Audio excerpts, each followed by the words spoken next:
Assalamualaikum warahmatullahi wabarakatuh. Waalaikumsalam. Kita di jaringan Makam Lamongan TV atau Jamal TV. Kita mau bicara tentang sejarah Desa Sugiwaras, Kecamatan Greget, Kabupaten Lamongan. Nah ini sejarah yang underground istilahnya, di balik yang terlihat. Ini menurut Mas Afif Suheb, ini orang asli Desa Sugiwaras. Itu kira-kira sebenarnya sejarah berdirinya Sugiwaras itu gimana awalnya menurut hasil penerawangan kamu? Jadi begini, Assalamualaikum warahmatullahi wabarakatuh. Menurut cerita dari bapak saya almarhum selaku tokoh masyarakat di Dusun Sugiwaras dan dituakan waktu itu, saya banyak mendapatkan info. Jadi info yang pertama itu ketokohan di antara tokoh-tokoh dari pendiri Desa Sugiwaras. Jadi Desa Sugiwaras itu didirikan sudah nenek moyang kita itu oleh seorang petapa yang namanya itu Ki Yekso. Ki Yekso itulah orang yang babat alas di Desa Sugiwaras. Dulu Desa Sugiwaras itu namanya Desa Matamu. Sehingga kalau ada orang bertanya itu menjadi salah persepsi. Kalau tanya ini desa apa? Desa Matamu. Terjadi pergesekan sehingga terjadi banyak pertikaian di situ. Dulu posisinya itu Desa Sugiwaras itu posisinya yang sekarang itu ditempati makam Desa Sugiwaras itu. Masih ada makamnya? Masih ada. Kalau Ki Yekso itu makamnya itu pernah muncul. Dulu nenek moyang saya cerita pernah muncul, sayangnya waktu itu tidak diramut atau dirawat gitu loh. Sehingga makam itu sekarang itu tidak ada. Tapi petunjuk dari orang tua saya selaku tokoh di situ itu mengatakan bahwasanya makam itu ditandai oleh batu nisan, batu hitam nisan yang besar di area makam Desa Sugiwaras saat ini. Sekarang nggak kelihatan. Sekarang tidak kelihatan. Nah, kalau bercerita tentang sesepuh, kita bicara tentang ada istilahnya itu ganyang.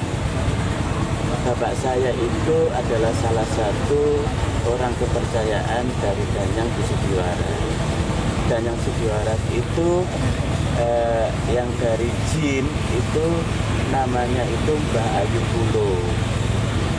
Mbak Ayu Pulo sekarang itu insya Allah posisinya itu di Sendang Mangkuk beliau sekarang. Kesehariannya itu di sana. Lah, Mbak Ayu Pulo ini perempuan dan setiap Selasa dan Kemis, hari Selasa Wage dan Kemis Legi itu selalu dia itu sambang ke Desa Sugiwaras.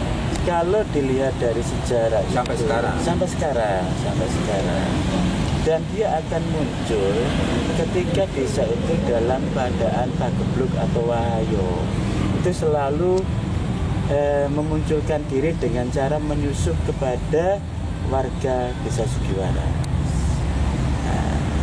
Selama ini ada nggak tanda-tanda Ki Ayu Pulo itu datangi Sugiwaras saat ini?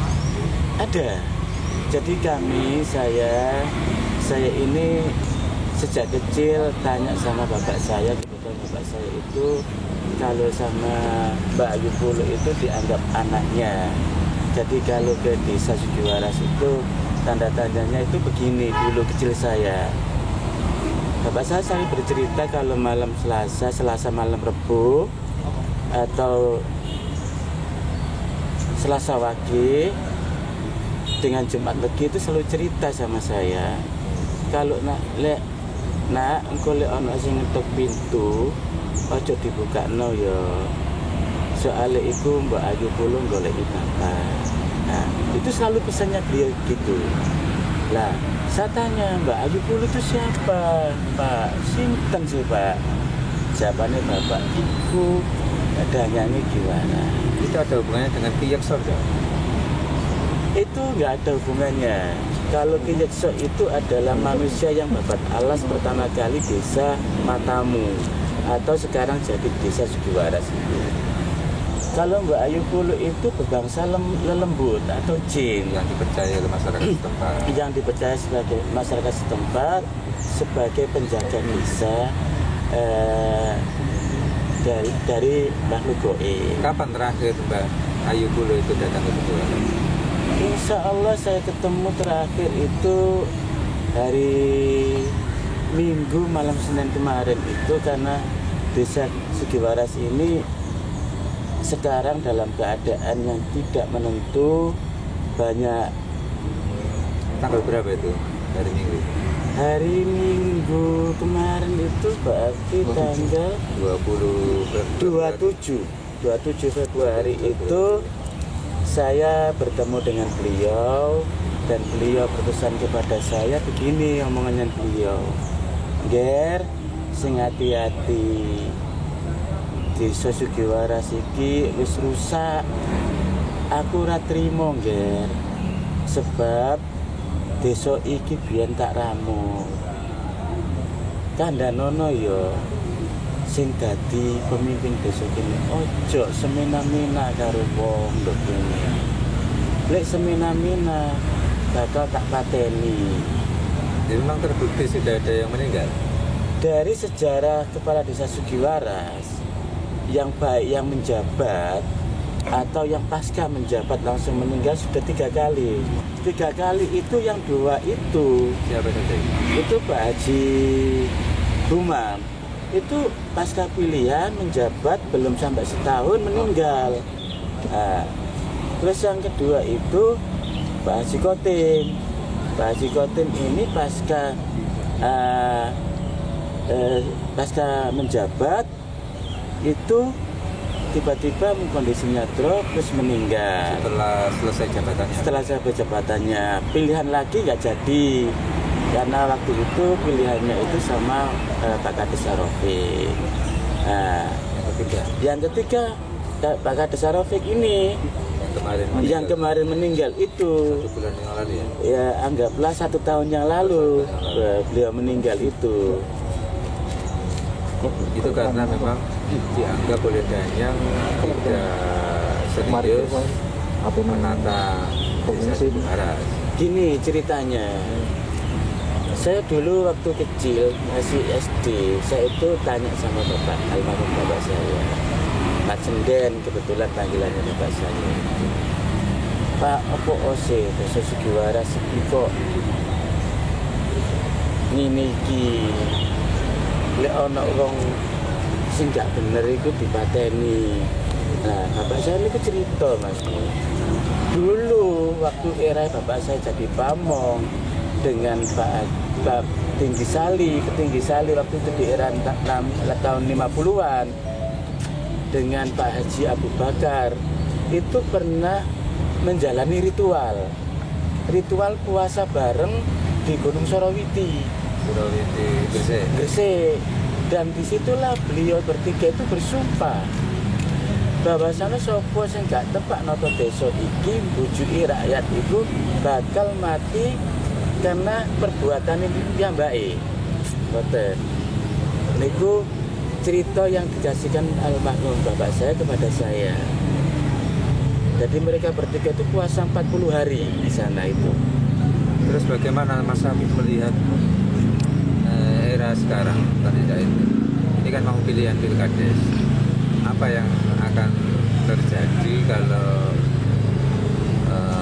calon-calon pemimpin ini supaya bisa memegangi demi pesan-pesan para leluhur, para Danyang untuk bisa Sugiwaras, kira-kira harus bagaimana? Saya sudah menyampaikan itu kepada semua calon.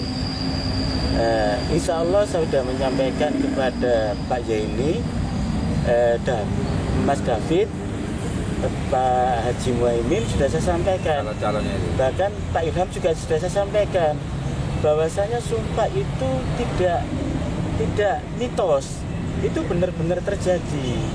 Lah saya berharap mereka itu memimpin desa Sugiwaras itu dengan baik dan benar, karena itu sudah saya rasakan terjadi 3 kali yang saya rasakan itu gitu loh. Jadi mudah-mudahan pemimpin desa Sugiwaras yang akan datang itu benar-benar ngugemi omongan leluhur, bahwasanya leluhur itu pernah bersumpah di Gunung Sorowiti, dan itu sudah saya cek ke Gunung Sorowiti. Saya ketemu dengan Mbak Yesun A di sana. Ternyata memang benar dulu itu perangkat desa Sugiwaras itu pernah bersumpah di sana.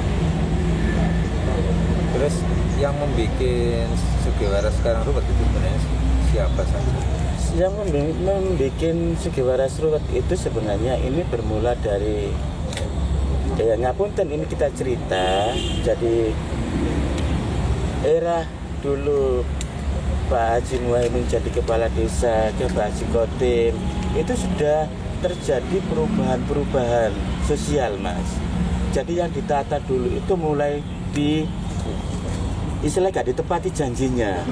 Lah yang lebih fatal lagi itu ketika eranya Pak Kades Arofik ini, benar-benar rakyat itu dibikin menderita, dibohongi, ditolimi, sehingga puncaknya itu kemarahan leluhur Sugiwaras itu nggak bisa dibendung lagi, nggak bisa. Bahkan kalau penerawangan saya itu sampai keluarga, Mas, itu Mas. Yang meninggal itu sampai keluarga. Terbukti kemarin. Dan terbukti. Sehingga keluarganya Pak Kades ini, Pak Raufik ini ada yang diambil. Bapaknya juga ya? Iya, gitu. Jadi itu bukti yang saya sendiri selaku orang yang mendalami paranormal itu, saya merasakan betapa energi itu luar biasa dahsyatnya. Terus sebenarnya selama ini persoalan di Sugiwaras ini siapa yang membuat semakin gaduh? Ini karena banyaknya orang-orang yang punya kepentingan politik di desa Sugiwaras, ya, dan itu tujuannya adalah mengeruk keuntungan pribadi, itu di situ. Dan tidak fungsinya ini semua.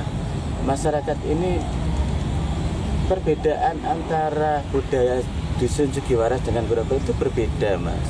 Kalau dusun Sugiwaras itu orangnya manut, nurut.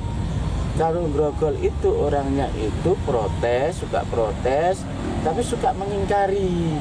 Itu bedanya. Karakteristiknya begitu.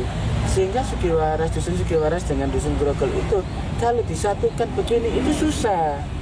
Karena stigma yang terbangun di generasi mulai dulu sampai sekarang, dusun Grogol ini orang yang suka mengingkari janji gitu loh. Itu yang begitu itu. Terus nanti ke depan kira-kira pemimpin Sugiwaras harus bagaimana untuk masa depan? Pemimpin Sugiwaras ini harus bisa menjadi penengah, intinya mempersatukan antara karakterisasi orang Grogol yang begitu dengan karakterisasi orang Sugiwaras yang begitu di Sugiwaras. Lah, dan merubah karakterisasi orang-orang dusun Grogol perlahan-lahan gitu. Soalnya yang sering mengingkari itu adalah orang-orang dari dusun Grogol. Kalau Sugiwaras itu tenang sebenarnya. Cuma di balik ketenangan itu tersembunyi dendam-dendam semacam itu. Dan jangan lupa, asal muasal berdirinya desa Sugiwaras itu adalah dari sesepuh yang ada di desa Sugiwaras, bukan di dusun Grogol. Dan desa Sugiwaras itu sebenarnya jalur utamanya itu ada di sebelah selatan, Mas. Itu jalur utama lebar sekali. Kalau menurut penerawangan saya, itu jalannya lebar banget.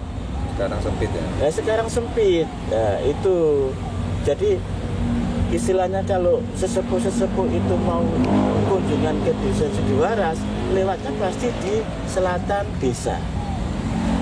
Entah itu bawa kereta kencananya, apa itu bawa kuda putihnya, itu pasti lewatnya itu di jalur selatan. baru menuju ke tengah desa Segiwaras, baru menuju ke dusun Grogol. Nah itu yang saya tahu.